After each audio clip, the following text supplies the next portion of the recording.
Just over a year ago, I published a video titled Why Classic WoW's Starting Zones Matter, which analyzed the first few minutes of your experience when you zone into the game.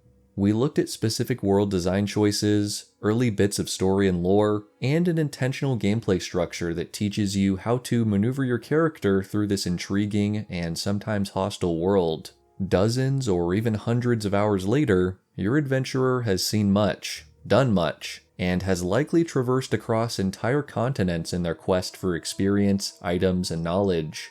Zones pass by level, sometimes a brief visit, other times a recurring destination packed with objectives, but to some extent nearly all are designed to help guide your character toward level 60, the max level in Classic WoW. Today, I want to explore these ultimate open world locations, these capstone regions of Azeroth often rife with danger and mystery that serve as the final stage of the leveling journey and the gateway to max level content.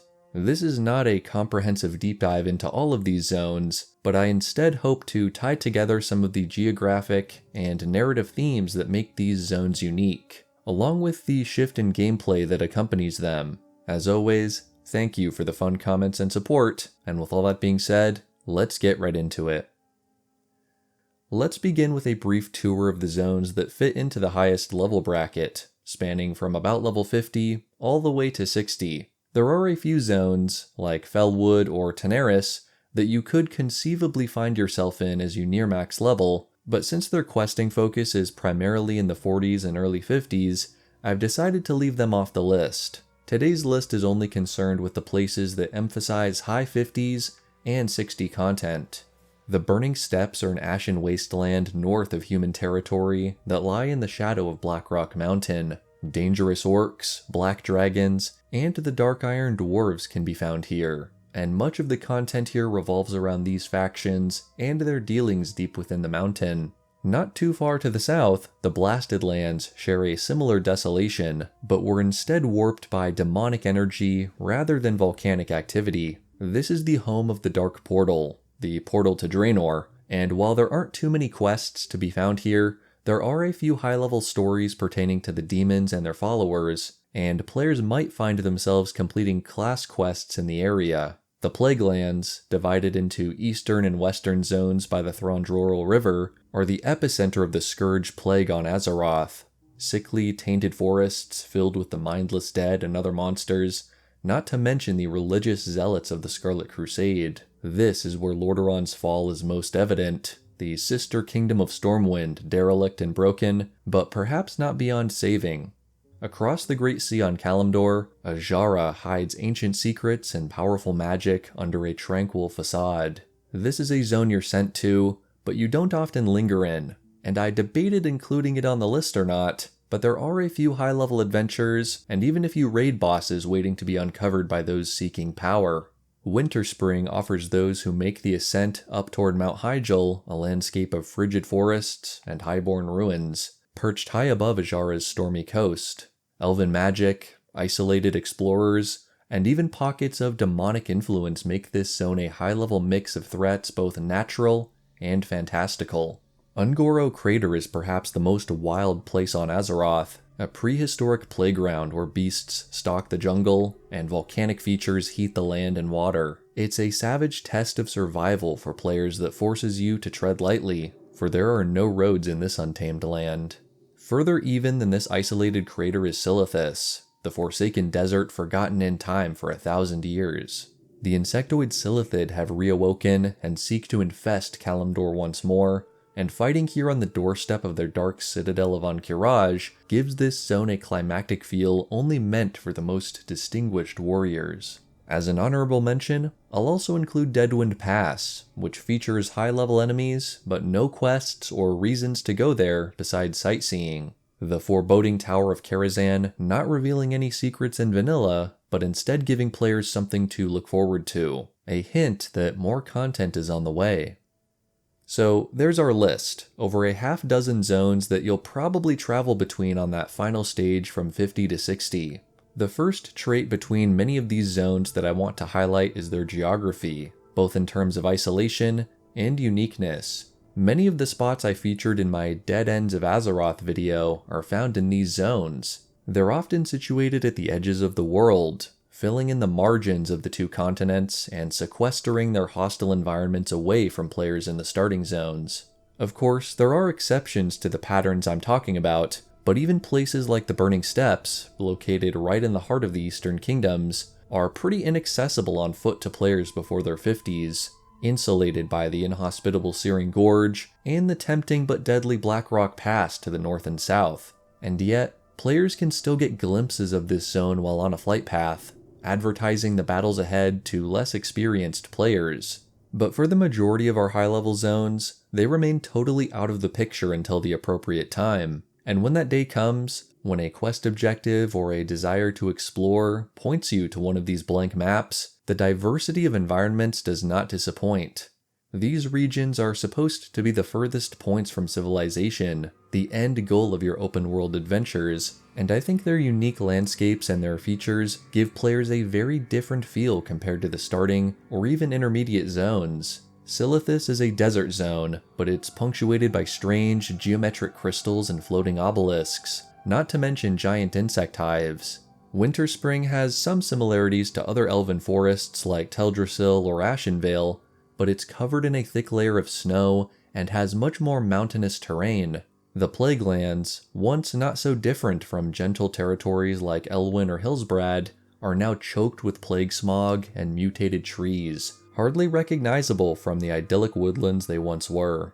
While many of the zones in Classic WoW are unique in one way or another, the zones in this bracket especially fit this idea. They go above and beyond what we might consider the typical archetypes of fantasy maps like forests or deserts by incorporating these twists. Stranglethorn Vale is a jungle, but Ungoro Crater is an extreme jungle, immersive, prehistoric, and filled with creatures found nowhere else on Azeroth. Finally making it through Timbermaw Hold and seeing the high-altitude, frozen land of Winterspring is so different from everything else on Kalimdor. Azshara is a washed-out coastline with pink sand and majestic forests stuck in a permanent autumn hue. Every level up presents opportunities to explore new zones, unlock new destinations, but these, at least in my opinion, are some of the pinnacles exploration-wise. Imagine if the roles were reversed somehow, and zones like Westfall, Stone Talon, or the Arathi Highlands were saved as the big reveals for the endgame. They're cool zones for sure, but they don't quite stand out in the same way. They don't have that essence that conveys you're now an experienced adventurer wandering through far-off exotic lands. With the flexible leveling system that exists in modern WoW, I think this point is worth talking about even more. Does it really make sense to come back to Elwynn and face a buffed-up Hogger after hunting down terrifying demons in Desolace or the Blasted Lands? Now that's one tough knoll. Anyway, beyond just the geography, the lore and story elements of these zones serve as the culmination of broader story arcs told over the course of multiple previous zones, and are also linked to one another through narratives that guide you from one zone to the next in search of answers. I really enjoy diving into these complex narratives on my channel, whether we're talking about the rise of the Silithid that slowly creeps up across Kalimdor, or the Black Dragonflight plot against the Kingdom of Stormwind, demonic corruption from the Burning Legion, the ongoing war with the Dark Iron Dwarves, and pushing back the Scourge menace in the north are some other examples that deal with the core threats of Classic WoW, all of which are addressed in these high-level zones, sometimes in a transient sense on the way to max-level dungeons and raids contained within. While early zones emphasize more of an insular questing environment where you can easily gain multiple levels in one or maybe two regions, this scope increases dramatically at higher levels, and as I mentioned earlier, you'll be traveling a lot between 5 or 6 zones as you progress. Helping out Lincoln in Ungoro Crater, for example, will take you all the way up to Winterspring, as well as back to some of the level 40 zones you've visited before. In doing so, you're bound to stumble across pockets of quests you haven't yet uncovered. The Lost Tablets of Masharu, one of my favorite high-level quest chains, is another great example. Feralus, Tanaris, the Eastern Plaguelands, and finally into Blackrock Spire. It's an adventure that keeps you going from your late 40s all the way until max level. These cross-zone links are like breadcrumb quests in disguise.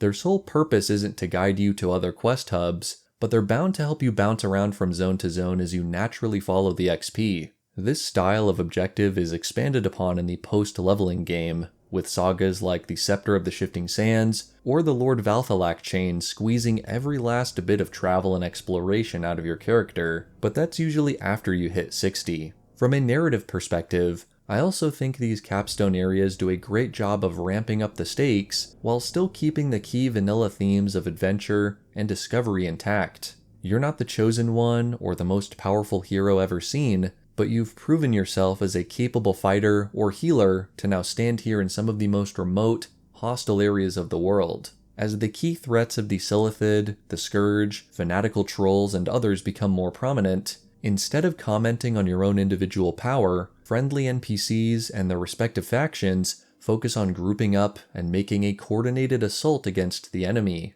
The main way to facilitate this is, of course, group content like dungeons and raids, but even some of the stories told out in the open world come across as more militaristic or tactical. Knights of the Argent Dawn have outposts throughout the Plaguelands, the armies of the Alliance and Horde patrol Silithus during the Ahn'Qiraj War, and expeditions from both factions probe into the depths of Blackrock Mountain, with some agents thought to be captured or worse. And while all this is going on, smaller adventures aren't diminished either, and provide a great mix of types of content to be involved in. What's the story with the Orcish Ghost on the border of the Blasted Lands? Why are the Winterfall Furbolg falling to corruption? And is there hope for the mysterious Hermit of the Plaguelands, a relic of a forgotten order? These are quest lines, just a few of many, that you can choose to undertake as you approach level 60. And I think many of them deserve to be appreciated just as much as some of the iconic stories told in the starter zones. The final element I want to cover today is the game design of these high-level areas. Your growing power as you approach 60 doesn't overwhelm the challenge of the environment. Even with your powerful gear and abilities, questing through them still feels like a test of survival. If anything, the encounters are tuned to a higher difficulty, forcing you to make use of all your abilities and special items to navigate danger. There are more wandering elites scattered throughout these zones, Twilight Outriders, giant devilsaurs, corrupted beasts. Even the roads cannot guarantee your safety. If you've made it this far, you've earned the right to test yourself against these environments, but without proper planning or a group, even regular content can be dicey, especially in hardcore mode, which I plan on making a video about soon. These places and their close proximity to endgame threats and locations established in the lore make for a really cool finale, or rather the doorstep to the actual finale. Similar to most other zone instance combinations in classic WoW, many of the enemies and quests you find in these zones are directly linked to the corresponding group content found nearby. The Argent Dawn forces push into the strongholds of Stratholme, Scholomance, and eventually the floating citadel of Naxxramas. The Might of Kalimdor enters Ahn'Qiraj, and there are literally dozens of missions that take you into the various levels of Blackrock Mountain. For those zones that don't feature instanced content, there are other objectives, like outdoor raid bosses or elite areas required for class quests to ramp up the difficulty and often tie into other group content. The open world and instances blend together in this level bracket more than any point before, which can be a little jarring if you're a solo player, but there are still plenty of quests that don't involve grouping up until perhaps the last step or two. One final thing I wanted to discuss in this section is the open-ended and frankly unfinished nature of some of these max level zones, especially from the perspective of vanilla. When the game first launched, not every instance was open, and successive patches would open a new raid tier, and maybe some new outdoor content as well. Silithus was very empty at launch, but was eventually brought into the spotlight when the gates of Ahn'Qiraj opened up. Deadwind Pass, and to a lesser extent the Blasted Lands, weren't given a major purpose until the Burning Crusade expansion, and as I talked about recently, Winterspring never got to show off the Mount Hyjal raid that was scrapped during development. But the point here is that most of these zones had the potential to unveil new content over time, and players who stuck with the game were rewarded with updates that revamped and recontextualized what was going on in these areas, providing satisfying conclusions to the content with the instances anchoring the zones together. Even if you're not big on raiding, there's no denying these set pieces are the key parts of their respective zones, and the game begins pushing you in their direction as you transition from open world questing to projects like gear progression, epic crafting recipes, mounts, and more. It's bittersweet for players like me who really enjoy the exploration part of WoW to see this shift happen in real time as we keep leveling up, but it's also a big accomplishment to know we've reached the end of this chapter of the game, and the endgame can now truly begin. Or maybe it's just about time to start a new adventure, all the way back at level 1. Thank you all so much for watching. I hope you enjoyed this look at the max level zones of Classic, and maybe next time you're approaching 60, you'll think about the zones that help you get there in a whole new way. I've linked some of my other videos I referenced down in the description, and there are many more adventures coming soon. A special thank you to my channel members who provide bonus support for these videos. And until next time, may the Force be with you.